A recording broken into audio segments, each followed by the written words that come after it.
Under 2 minutes guys, Batangas, South Cotabato. Do or die to guys. Wala. 1 minute 24 seconds. That's going to be a turnover. Hernandez will give it up. Apinan forward to Bonoria. One guy ahead. Gonna be ahead. We'll slow down. MJ is too smart for that. Yan, delikadong South Cotabato dito malaglag guys. Finals to ng South guys, kakalabanin nila yung Quezon. Sino mananalo? It's a feed up with Luto. Wala na. 6, pero kaya pa yan. 1 minute, ano? Being at the right place at the right time for that important 2 points. For Nakikita ko kasi dito guys, malalaki itong Batangas kontra dito sa South Cotabato. Jackson Pinan was also at the right Malaki ang place. size ng Batangas. He was the one who fed the ball. Medyo may kaliitan tong mga player ng ano. Now increases his season high. Yan o, yung mga ganyan lang. This is now definitely the best game of the season for the Energy. Mukhang Batangas na mananalo dito guys. Kakalabanin nila Quezon Province.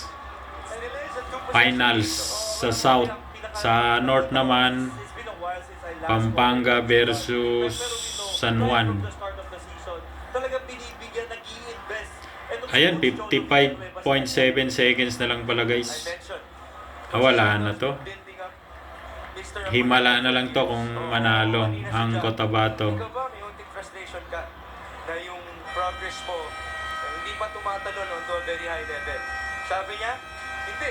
Kasi para sa akin, Pumapangalawang liga ng Pilipinas, MPBL guys. mataas yung talon, basta tuloy-tuloy yung progress na yun.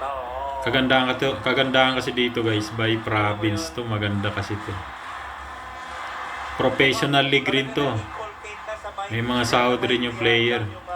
Words ni Coach Cholo na yan.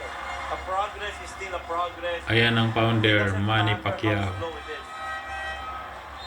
this is how you would want him to deliver with Cedric Ablaza now out of this game. Mahirapan na makahabol to guys. Players most para dito sa mga ganitong moment eh. And again, these two coaches, they're known for that.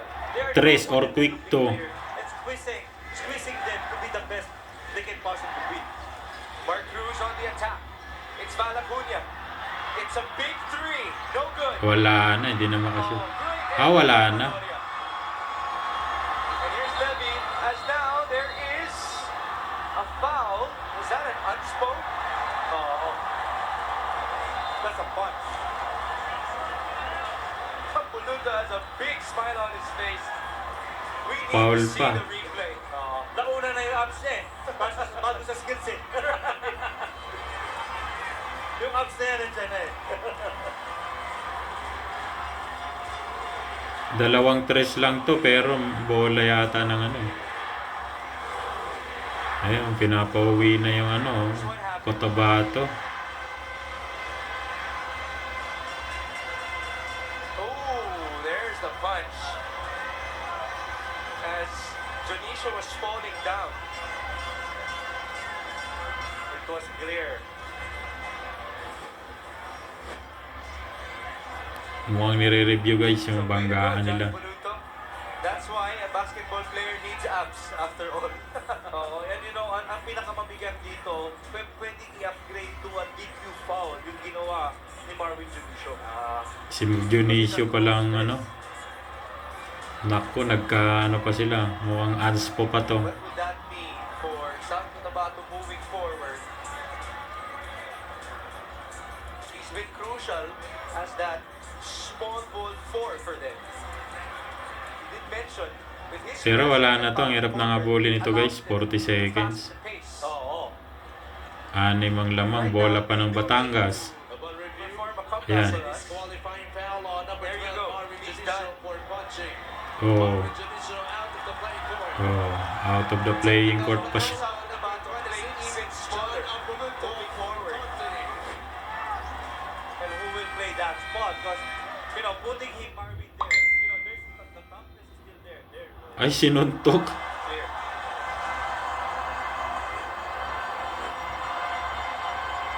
Nanuntok yung player guys. Oh. South Cotabato has Christian Barito, Mark Cruz, JP Calvo, Val Acuña on the floor.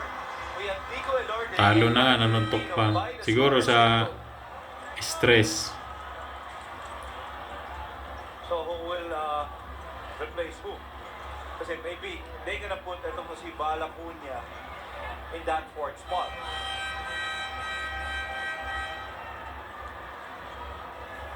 Gano'n na kasi kaigpit ngayon ang ano guys, officiating ng referee.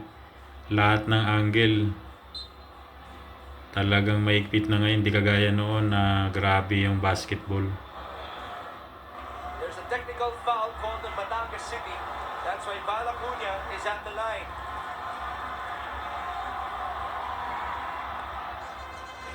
Conversion for Val.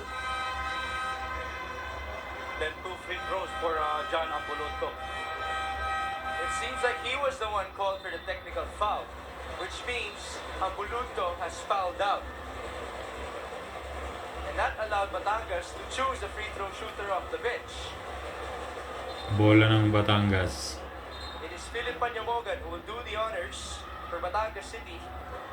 And percentage-wise, among all the players active for Batangas tonight, he is their best free throw shooter at Siya mo free throw. 87%. Nakatulong pa rin no? Yes. Crucial na free throw to.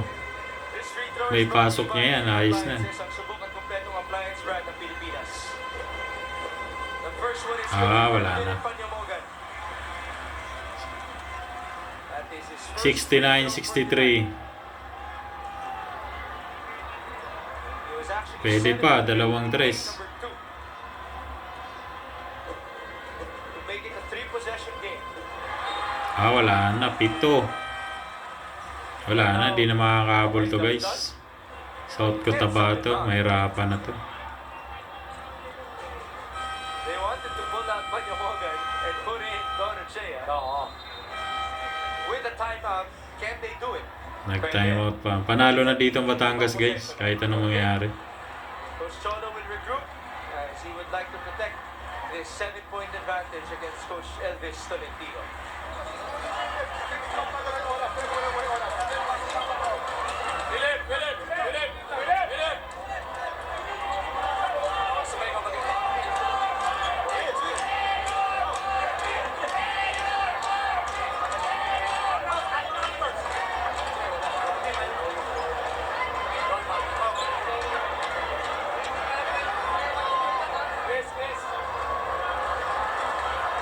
Ayan na. 40 seconds na lang. Tapusin nyo na yan.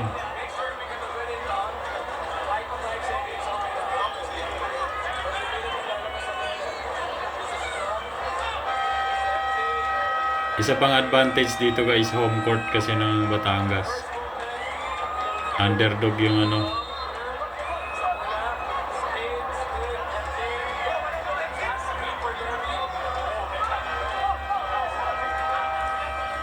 Philip Panyamogan will remain on the court after all. And we're also seeing Chris Porter. Ayan na, ayan na. We need to have a wide-bodied screener for in this last possession and someone who can steal down low. And a good free throw shooter. Right. Those two will work. 40 seconds. Lamang ng pitol. Bola pa nila. Ayan. Nako, nahirapan pa. Risky pass there. Hernandez is in trouble. And Panyamogan escapes. 7 on the shot clock. Nako, hindi nag-foul. Abreku, will he foul? There it is.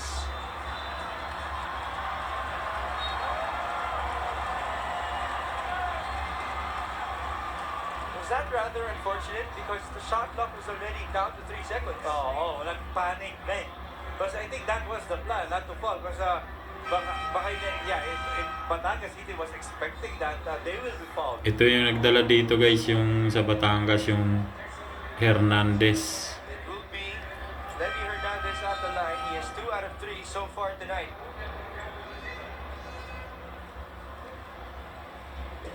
Total of 14 points for Levy Hernandez in this game.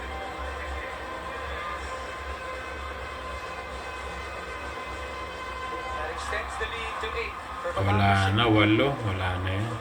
And a big second half for the Batangas City. Kahit di na nila bantayan yan eh. They scored 41 in the second half. as opposed to the 23 of South Cotabato. Oo. 72-63 now. The Batangueños are loving it as they are closing in to once again the South Division Finals. Time out, Coach Elvis. 28 seconds.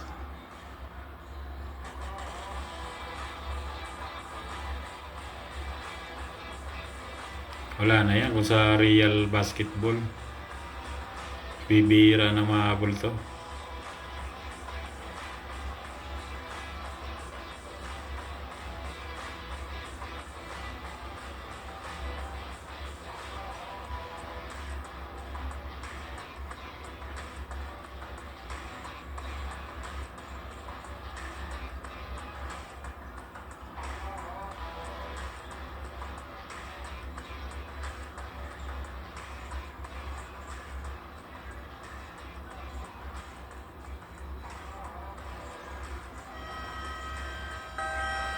The first two games of the 2024 MPBL National Finals will happen in Dubai. Yun, This no? will be on December 1 and Sa 2 final. respectively. 7 p.m. Dubai time, which is 11 p.m. Philippine time. Take note of that. And that's the to feature the winner of Pampanga versus San Juan and Quezon versus the winner of Batangas and South Cotabato. Ayan na. Mark Cruz attacking quickly. Lefty layup, no good. 22 Wala seconds na. remaining. Will South Cotabato foul? Arin, they cross it to Baloria. Yeah, so that's gonna be it. Batangas running out the clock. Tolentino gives up the foul. 10 seconds to go. We're gonna give it to this Batangas 10 seconds. Wala na yan. Suko na. It's them staying together. They were down, not just down, down big in that first half, pero ang maganda kasi yung pagpasok nila ng second half, it's like we felt that they were like a different team with a lot of enthusiasm. Alam mo yun na mas ginusto na nilang manalo. Pero delikado rin ang Batangas dito sa finals sa Quezon. Malakas rin ang Quezon, guys. Set up that date for the Quezon Huskers this coming Saturday at the Quezon Convention Center. That will be game 1 of the South Division Finals. Baloria goes 1 for 2. It's a 10-point game. Wala na. South Cotabato Huwag na nilang bantayan. Hayaan na nila. still shoot with Kyle Tolentino. That's no good, and this will be Wala na. 0. 63-73. Panalo ang Batangas, guys. versus the Bye-bye. Batangas Rock Masters.